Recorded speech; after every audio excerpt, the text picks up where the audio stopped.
Hello, my name is Victoria Simmons. I'm a fourth year pharmacy student here to talk about pain and sedation in the neonatal population. First,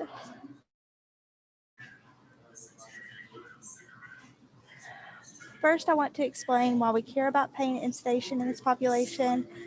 Untreated pain can lead to poor cognitive and motor scores, growth impairment, and hyperalgesia, and in this patient population, and infants become aware of pain at 29 weeks gestation. Additionally, preterm neonates undergo major CNS development after birth, and neurologic remodeling can occur if prolonged exposure to noxious stimuli. And that's why we sedate this patient population.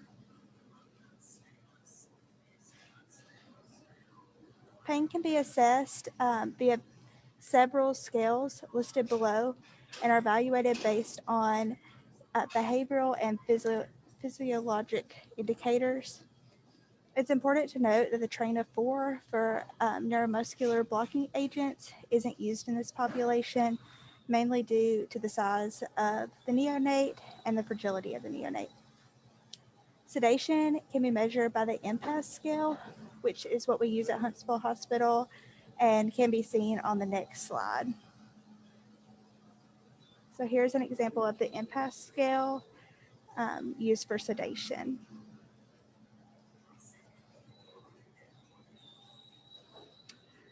There are some non-pharmacologic treatments for pain and sedation. They're listed below. They mainly focus on limiting the amount of time that you're touching the newborn for pain and limiting stimuli for sedation. You can also see that breastfeeding helps with pain. Non-nutritive sucking also helps. Infant swaddling helps. And maternal rocking helps. Um,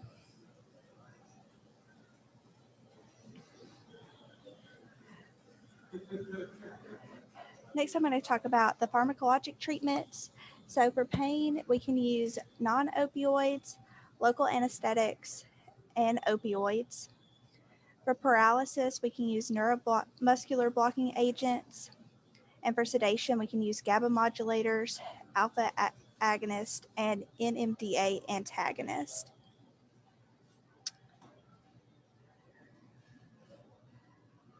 Next, I'm going to go into all the details of each treatment option, and the dosing is also listed for your convenience.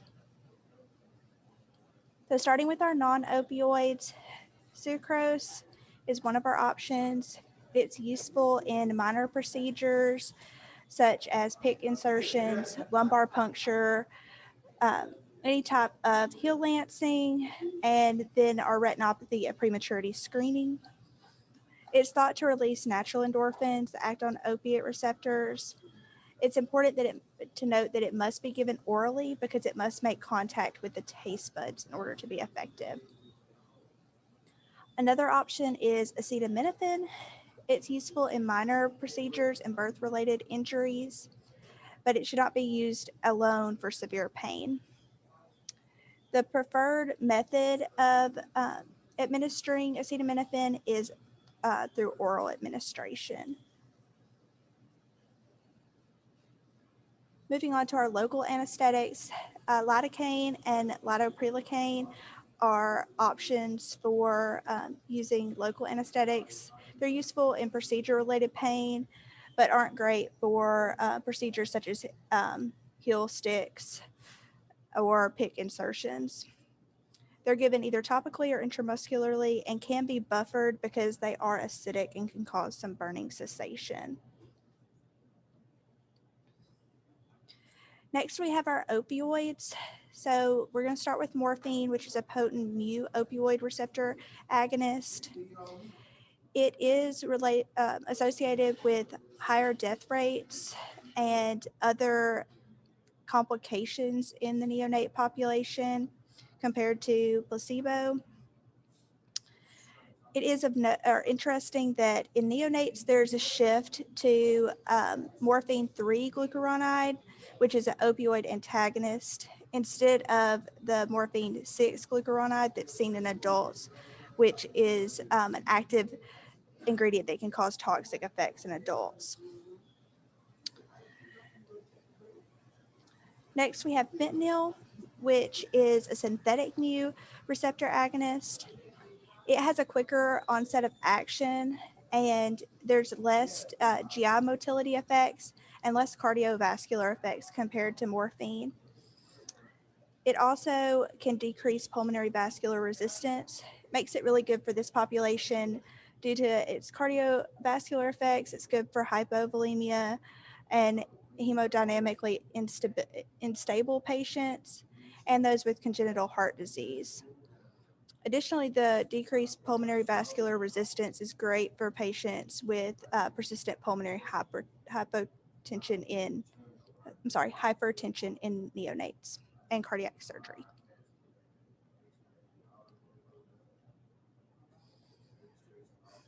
Lastly, we have methadone. Methadone is a synthetic opioid that acts on the delta opioid and NMDA receptors. Its main use is in controlling withdrawals from opioids because it has a very long half-life, which causes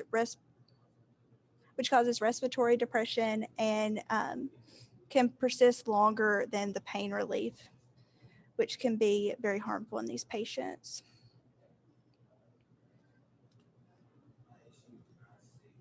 There is a risk for dependence after 5 days of continuous infusion of opioids. So you have to make sure that you are weaning opioids prior to just discontinuing them. Also, whenever you're swapping from an IV to PO during the wean, you need to make sure that you are using the dosing spectrum instead of a standard opioid conversion chart because the chart greatly overestimates the oral dose. There are tools that you can use to assess withdrawal in this patient population, which can be very helpful.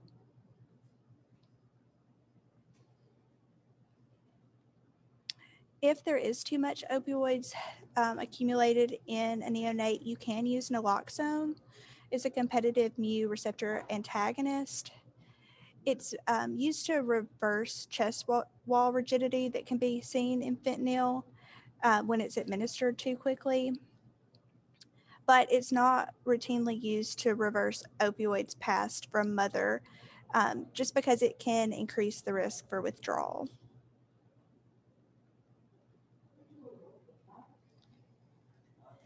Next, we'll talk about paralysis, it's important to note that sedation and pain management is very important if you are going to use a paralyzing agent in this population and in any patient population in the hospital. First, I just wanted to review the mechanism of action. So there are non-depolarizing, which compete for acetylcholine for receptors at the motor ending plate, resulting in neuromuscular blockade. And then there are depolarizing, which mimics acetylcholine and binds the receptors and causes a constant blockade. In this population, we're only using non-depolarizing, but an example of a depolarizing is succinylcholine.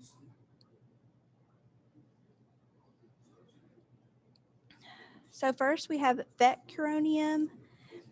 Its onset is 1 to 2 minutes and lasts for 1 to 2 hours. It's cleared renally and hepatically, and studies show that it does not significantly change respiratory mechanics and does decrease hypoxic episodes in neonates. We also have rocuronium, which is an analog of vetcuronium. Its onset is significantly faster, and its duration is about 1 hour. There is an increased risk of tachycardia, pulmonary vascular resistance, and bronchopulmonary dysplasia when using rocuronium.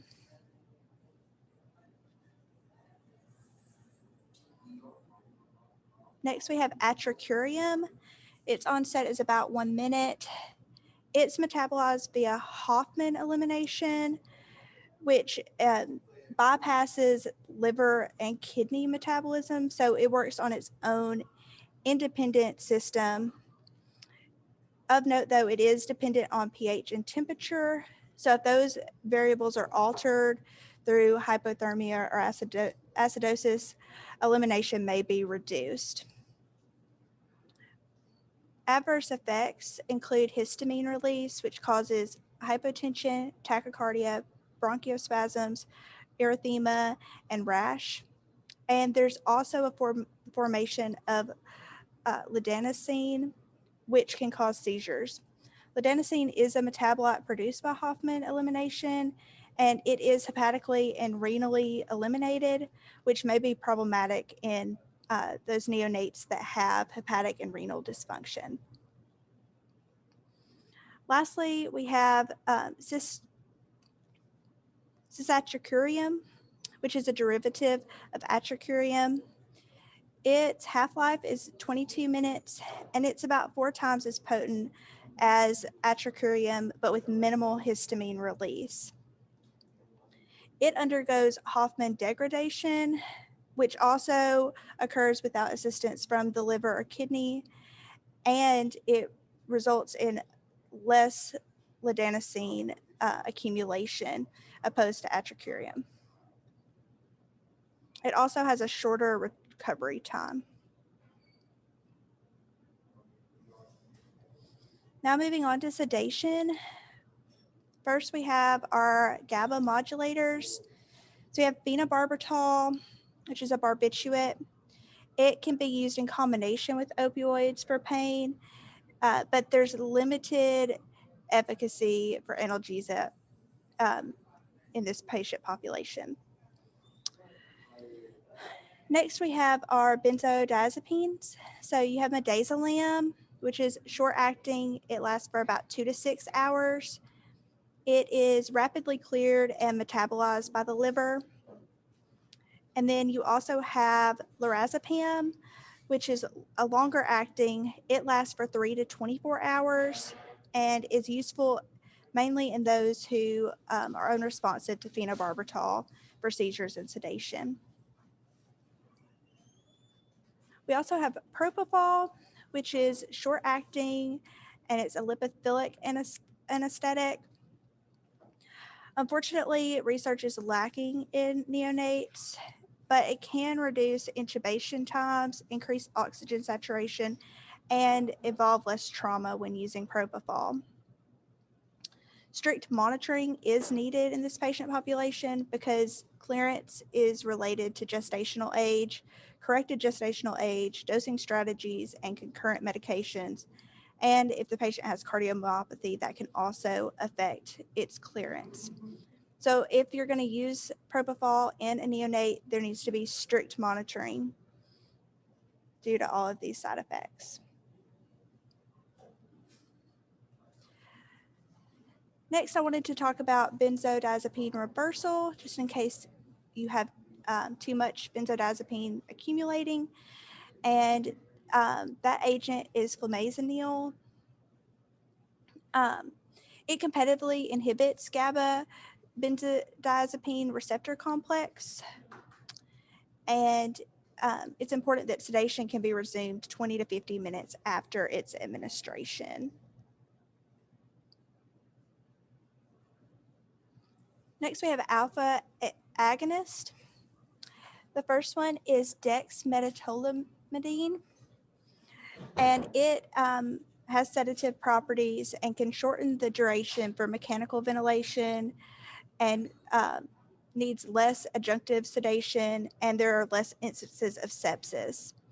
It can also be continued after the patient is extubated, which is important, and does not affect the respiratory drive or GI motility, which is also very good in this patient population.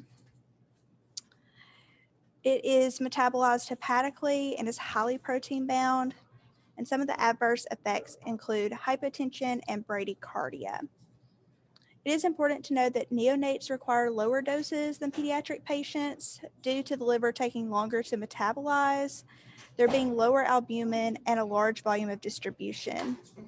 They also have an immature blood-brain barrier, which allows for more of the drug to reach the brain, leading to higher sedation and analgesic effects. Also, the adverse effects with this drug are dose dependent. So if you're seeing those adverse effects, you can just lower the dose. Lastly, we have our NMDA antagonist, and that's ketamine.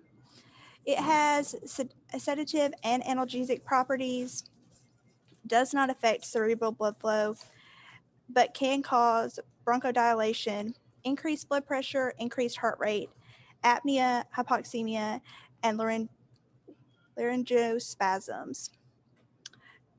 Also, research is really needed for the safety and efficacy in neonates because it hasn't been thoroughly studied.